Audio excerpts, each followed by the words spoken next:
Hello everybody, welcome to episode number 5 in Let's Play Final Fantasy XIII. In the last episode, everyone met, Sarah turned to Crystal, and everyone got turned into Pulseless Sea. Let's continue playing.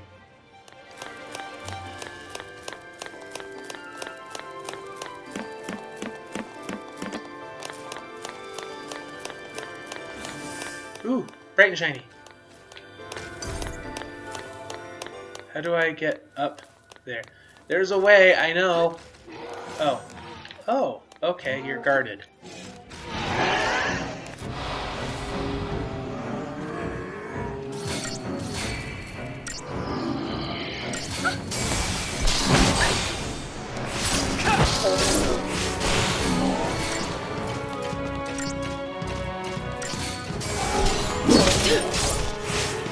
You may have noticed we have gained an extra segment on the ATB gauge for all people.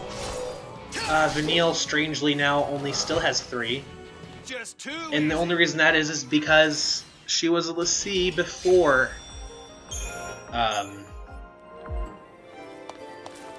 she was a lessee before the game started.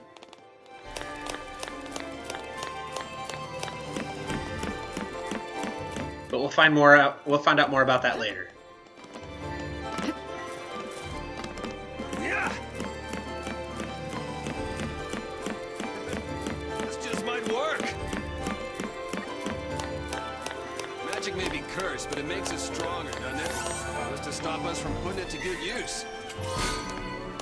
$200. We can use that later. Or Gil in this game. I'm going to call it Gil. We fight it! Ragnarok!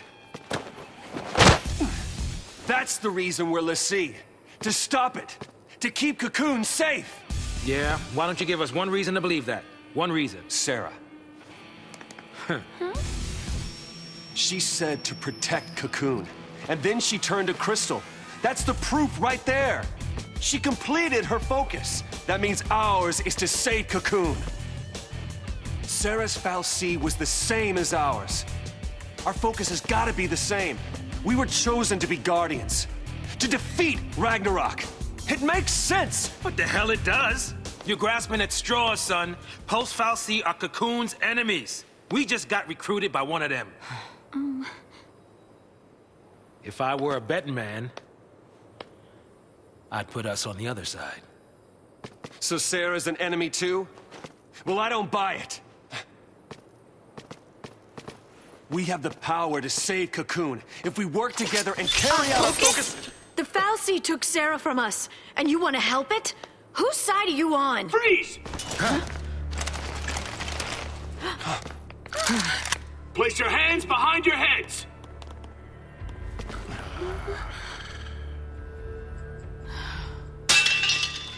You fall off the purge train? Maybe. Or are you talking back to me? Huh? Huh? Nice gun. Stop her! Freeze!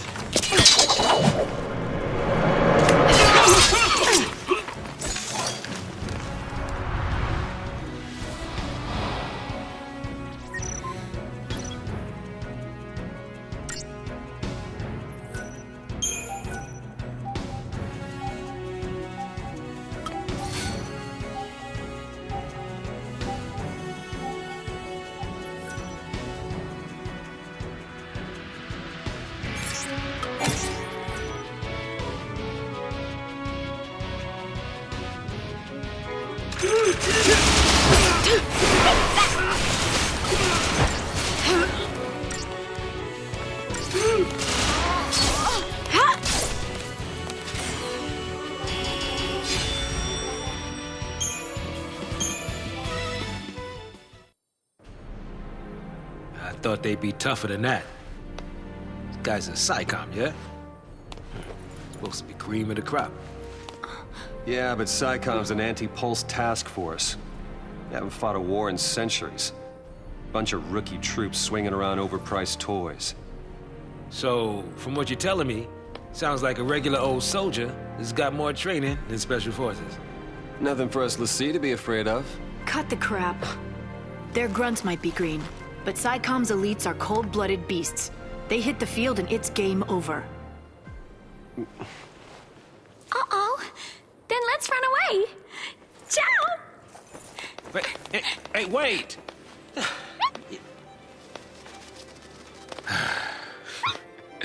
What's a man to do?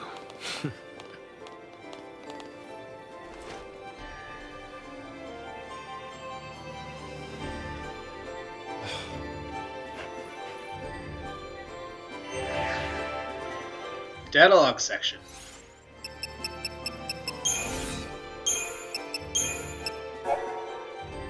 Now that they are Pulse the Sea, Lightning and the others try to figure out what their focus could be.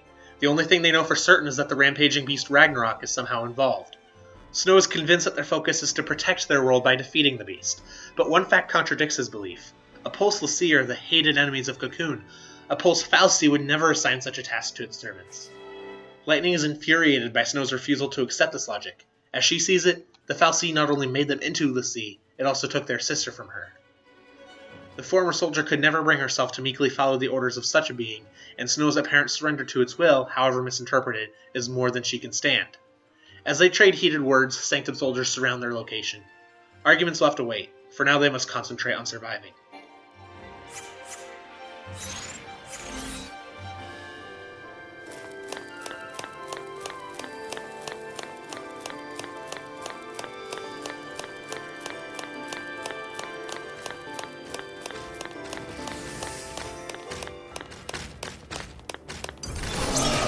Oh, just before I touched him.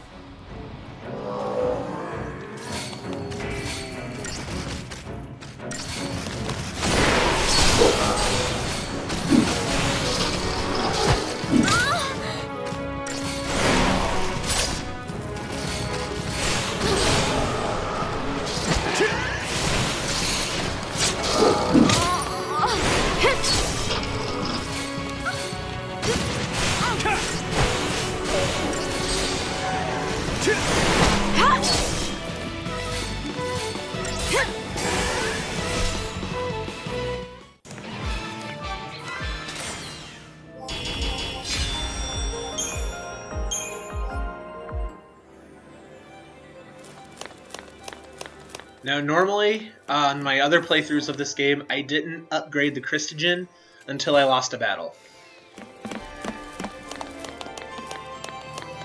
In my very first playthrough, I did it every save point, which got annoying and monotonous.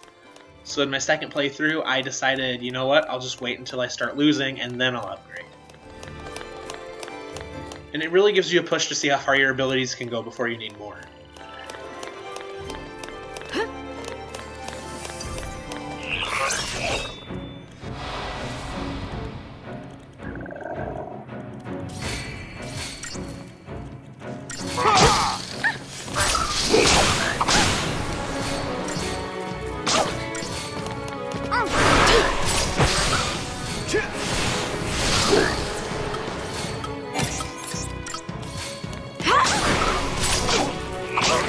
Well, that was a dumb decision.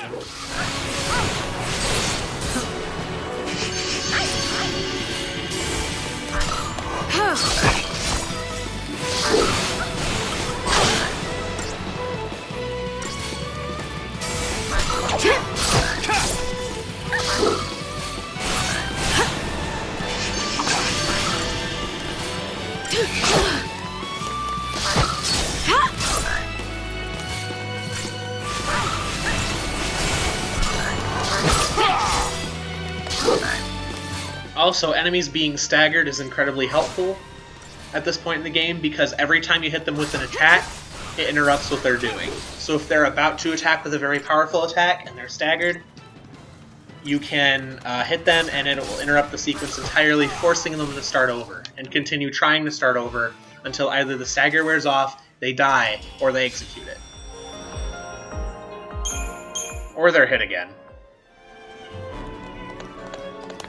So I said I was going to clean up my Paradigm deck, so I'm going to do that. Every time I do this, there will be an annotation to skip. So feel free to click up there in the upper right corner and skip me sorting this out.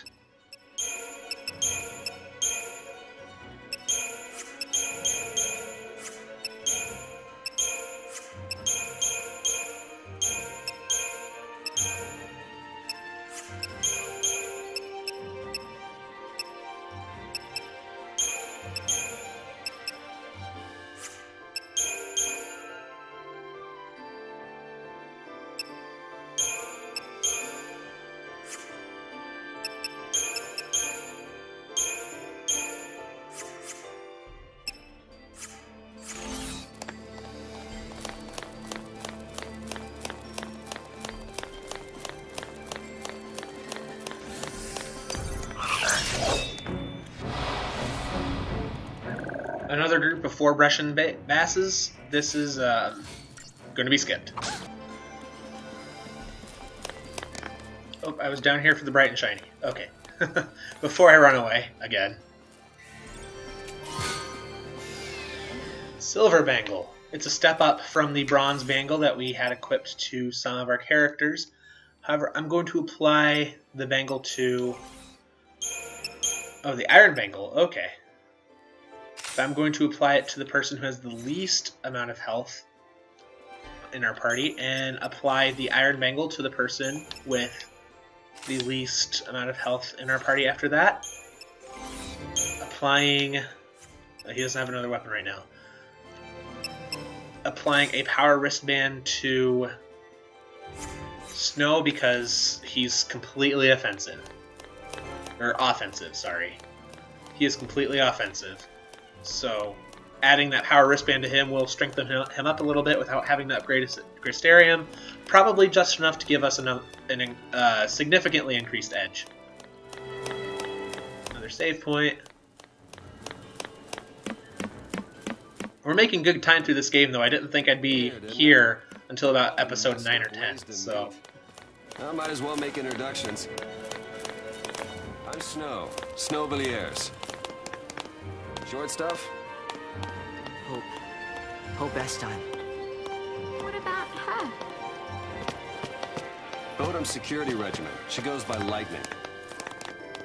Last name's Farron. First, anybody's guess. Vanille. Saz, Catchroy. Good to meet you.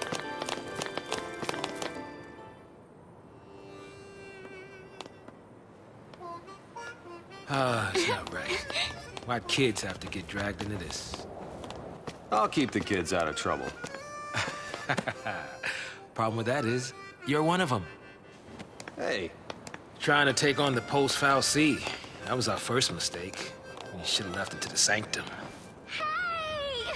Why not? I mean, we've counted on the Sanctum's Foul Sea for food, water, everything we've needed since the time we were born.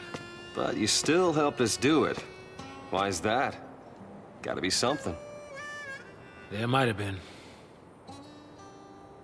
Not so sure anymore. What?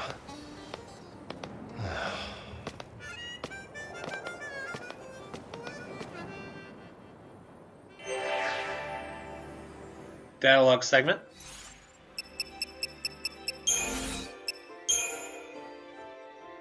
So, we've got a bunch of these to go through, and I apologize in advance. This is going to be a long one. Lightning. This former soldier was a member of the Guardian Corps Bodum Security Regiment, last name Farron. She's known as Lightning, but her true name is a mystery. Sarah, her only family left in the world, has become a lessee.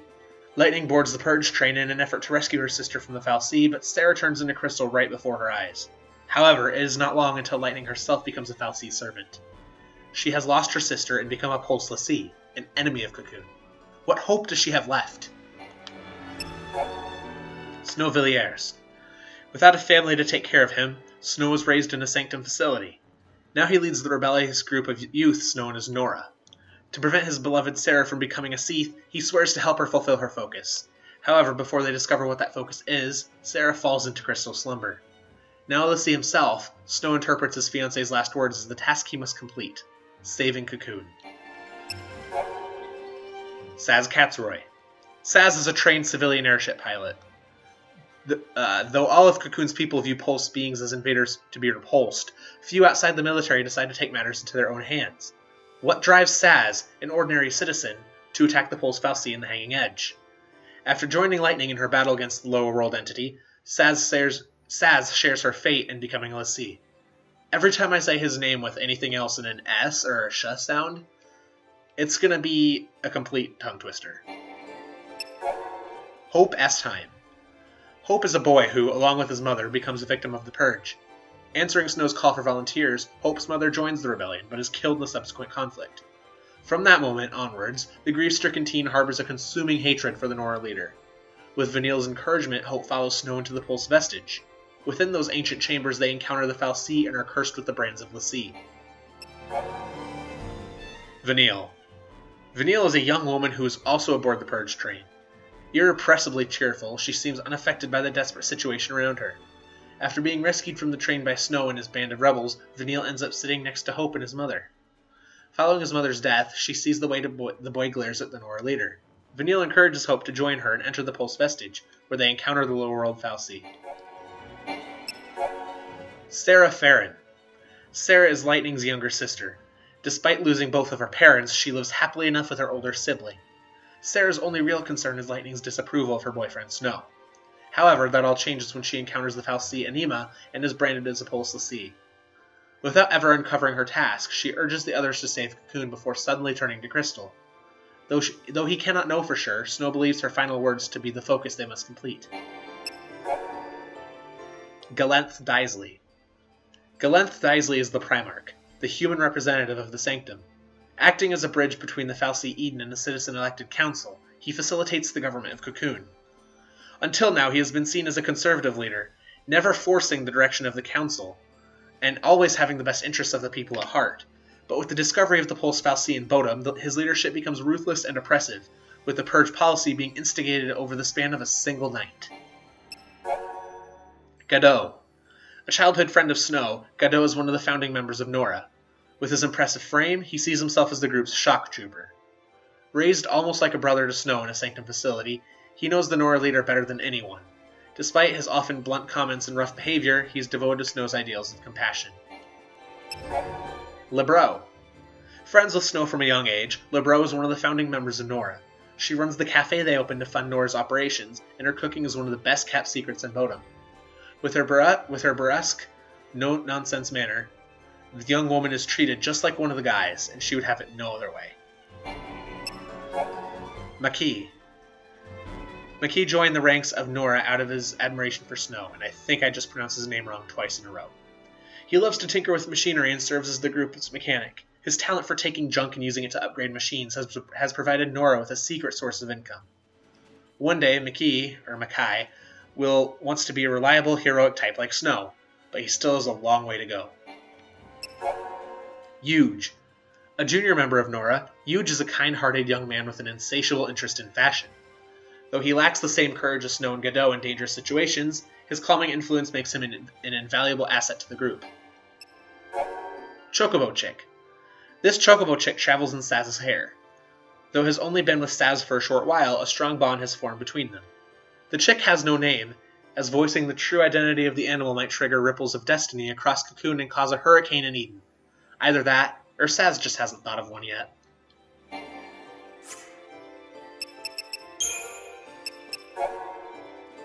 The Sanctum fal'Cie are the unfathomable entities that constructed the floating shell of Cocoon in ages past, and even now watch over the world's human inhabitants. Each is assigned a specific task that supports the existence of Cocoon's grateful populace, such as generating energy or manufacturing food. The fal'Cie rarely intervene directly in the governing of society, leaving that responsibility to appointed human representatives. One theory states that including the lower hierarchy, the total number of Sanctum fal'Cie exceeds 8 million. The Guardian Corps is the branch of the Sanctum military responsible for maintaining peace and stability within Cocoon. Within their assigned jurisdictions, the soldiers of the Guardian Corps fulfill the role of police officers and protectors, working to eliminate all manner of criminal activity as well as rampaging wildlife. As a unit that works alongside the general population, it rarely employs heavy weaponry or cruiser-class airships. However, the Corps does retain squads of highly mobile shock troops. Bodum Security Regiment. It's a section of the Guardian Corps stationed in the coastal community of Bodum. Before the events of the Purge, Lightning belonged to this unit.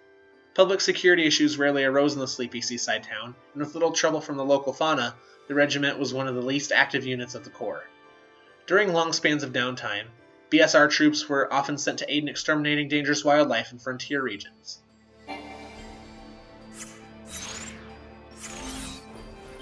Whew, that was a mouthful. Alright, so let's keep going.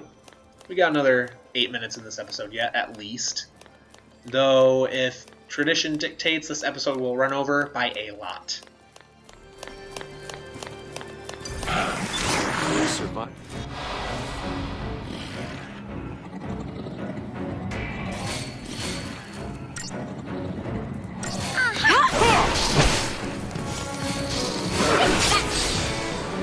Remember how it took us a couple cycles to defeat Pantheron?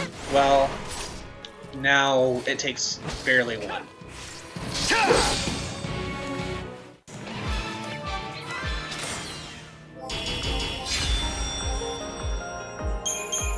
And if you do hear any sirens, I do apologize. I don't know what's going on, but it's not here.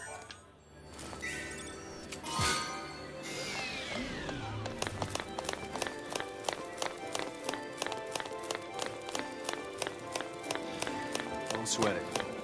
I'll take care of this.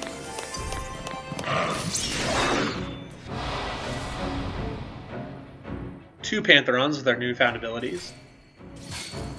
Make very quick work of them.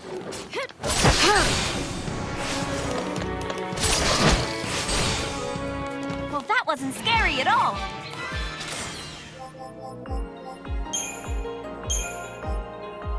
Because they're so easy to defeat, Pantheron only grants us 3 Christogen apiece, which is kind of upsetting. Bright and shiny, and it's unprotected, so I will take it. Strange Fluid is a component. We use it to upgrade items, which will happen much, much later.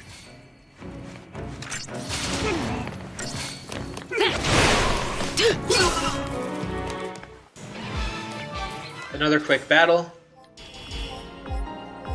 Again, same Christogen for each individual as a Pantheron. Picking up this Bright of Shiny, we obtain a Magician's Mark, which is useful for Ravagers or anyone in that role, but since we don't have the accessory slots to use yet to equip more items to either Vanille or Lightning, or Snow for that matter, we will not be using them yet.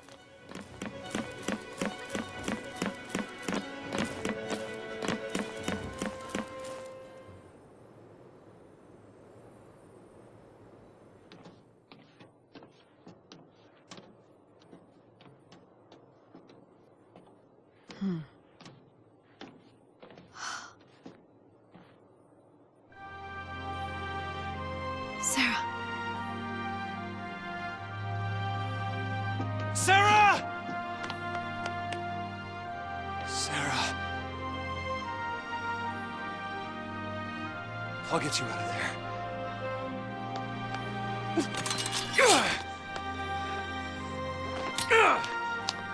I'll help you. Thanks.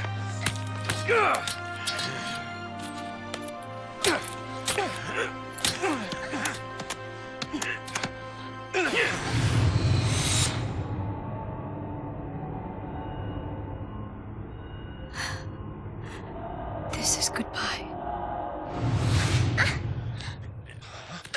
Lightning! You're just gonna leave her? SciComm will be here soon. If they find us, we're all dead. You think Sarah'd want that?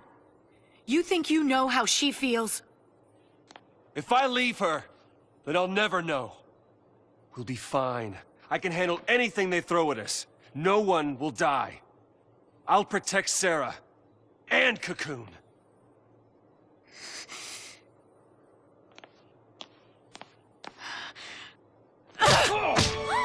Does she look protected to you?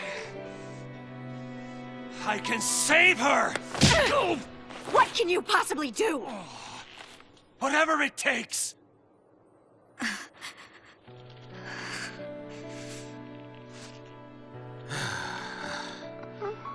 Ooh, me. You two are hopeless. You just can't admit it. You want to stay as much as he does.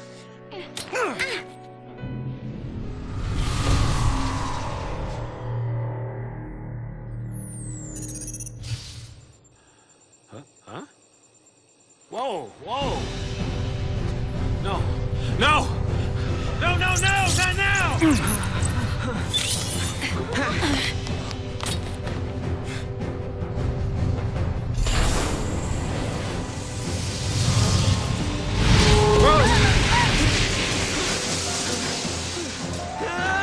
Hey, stand back!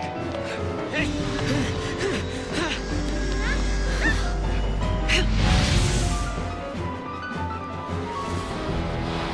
just as a forewarning, I may lose this battle. A few times.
Stay sharp.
Of course, the one time I say I'm not going to make it through the battle, I actually succeed. Because this battle's done.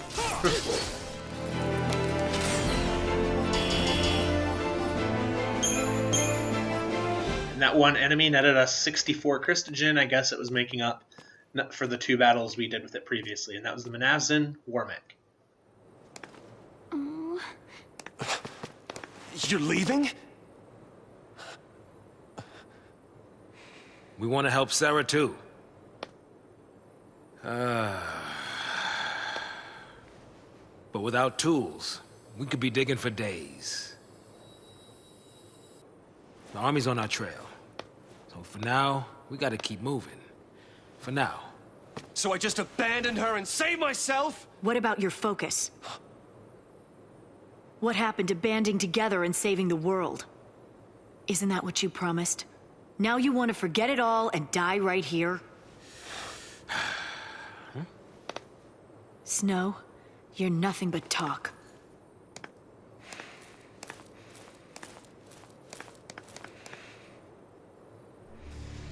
Lightning! I'll do whatever it takes. I'll finish this focus and keep Sarah safe. That's my promise. Great job so far.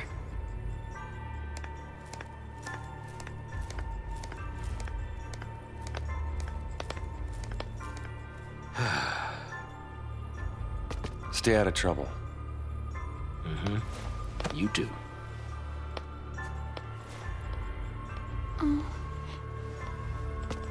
Get going. But Later. Okay.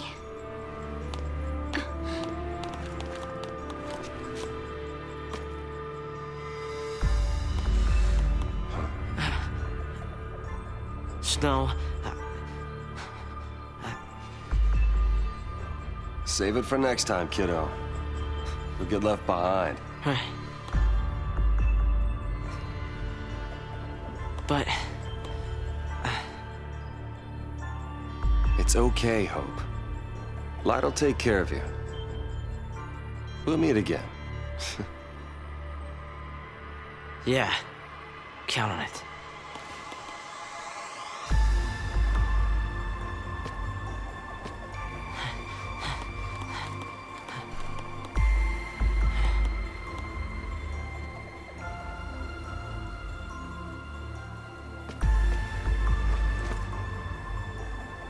I'll get you out of there.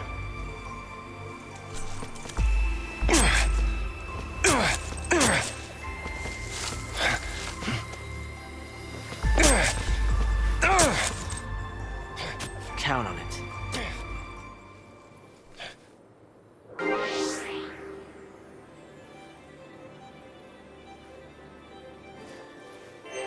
I'm not happy about leaving the kid on his own. So I need to do some paradigm fixing here. Because we have a new battle team.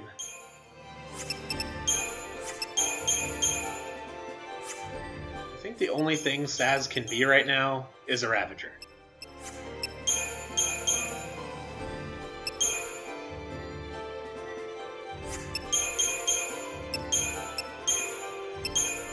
Which means these are the only 4 combinations we've got.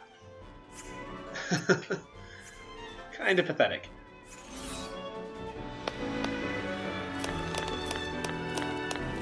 I'll wait for the data log segment until I hit a save point because it is the end of the episode.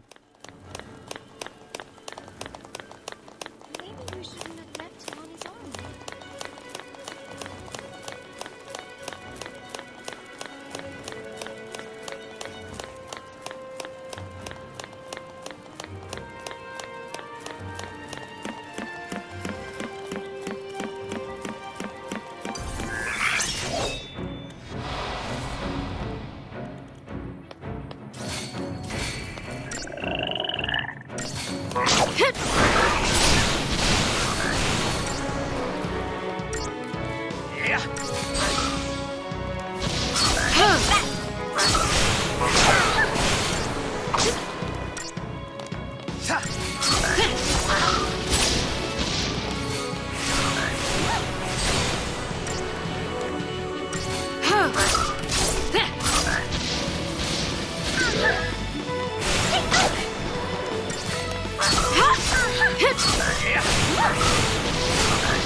Also, something I should mention now.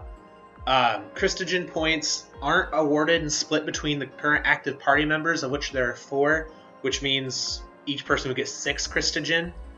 The entire 24 Christogen is rewarded to each individual party member. So, say your Christogen points say 100, each member gets 100. It's not split 4, 5, 6 ways. Each one gets that amount. It helps, believe me. This game would be so much harder if it wasn't that way.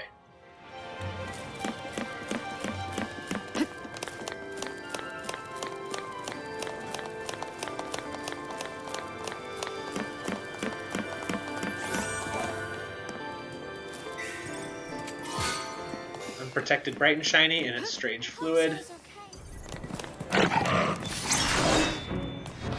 Very quickly dispatch these Pantherons.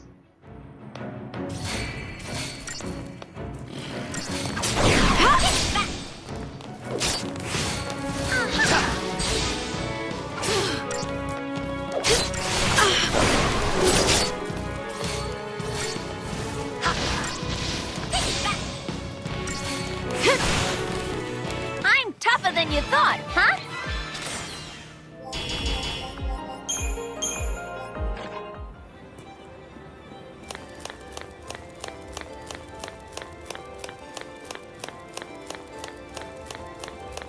If I'm correct, down this way is an item.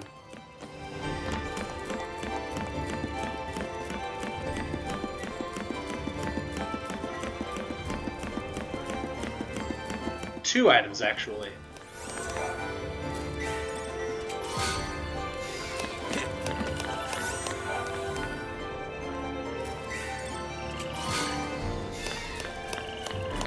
Nebdulers are weapons for Saz.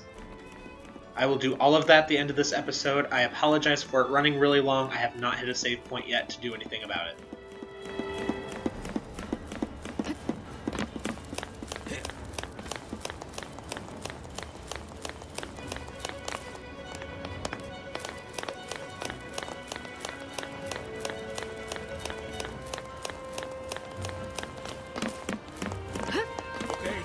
Shake the slippery tube. Come on this. Do not shake the slippery tube.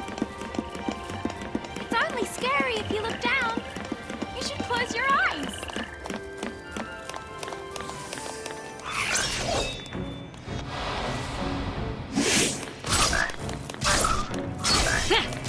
Completely new enemy of Bloodfang base. Or Bass. Wow. You can tell I play instruments. They are considerably weaker than Breshan Bass.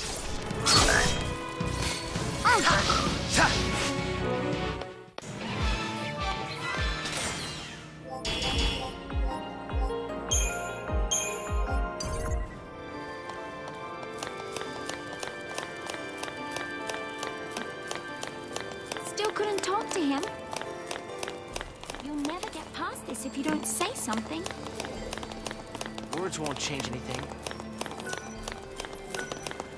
Is this what I think it is?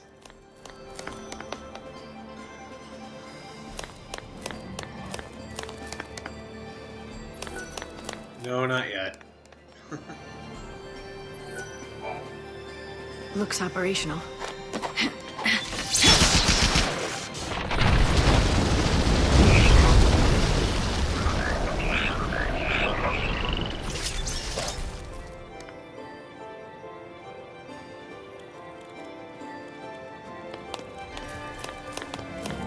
Gotta go back this way. This episode is running ridiculously long, and again, I apologize.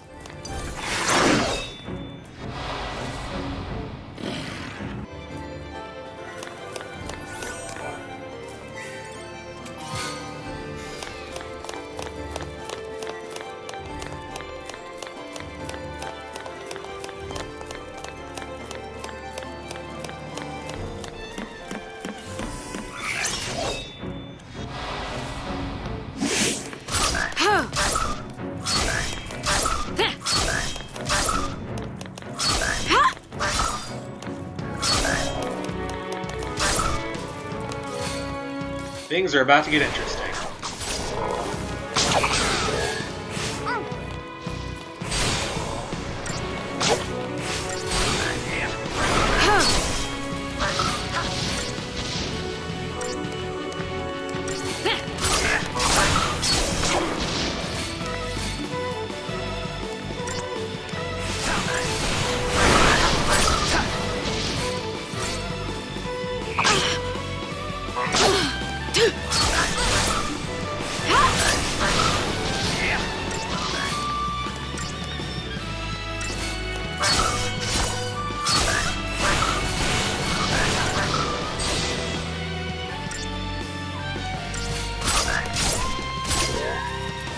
You thought that was a group of enemies to get worked up over? There are more numerous combinations later in the game.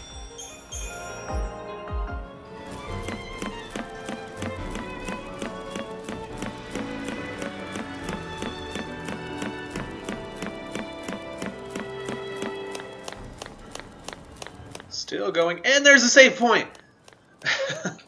Alright, we can end this episode, this marathon. First into the data log. By the way, end of gameplay. Is she dead or merely sleeping? Sarah, now a silent statue, is trapped in a crystal embrace. Lightning doesn't wish to leave her behind, but reluctantly says her farewells. The army is on their trail. If they stop to dig Sarah free, their pursuers will certainly catch them. However, Snow is not ready to say goodbye. He elects to stay behind, protect Sarah, and somehow fulfill her wish to save Cocoon. Knowing they cannot change his mind, Lightning and the others continue on their way. Hope drags himself away from Snow for what might be the final time, and the chance to say what he is burning to say is lost. Enemy intel?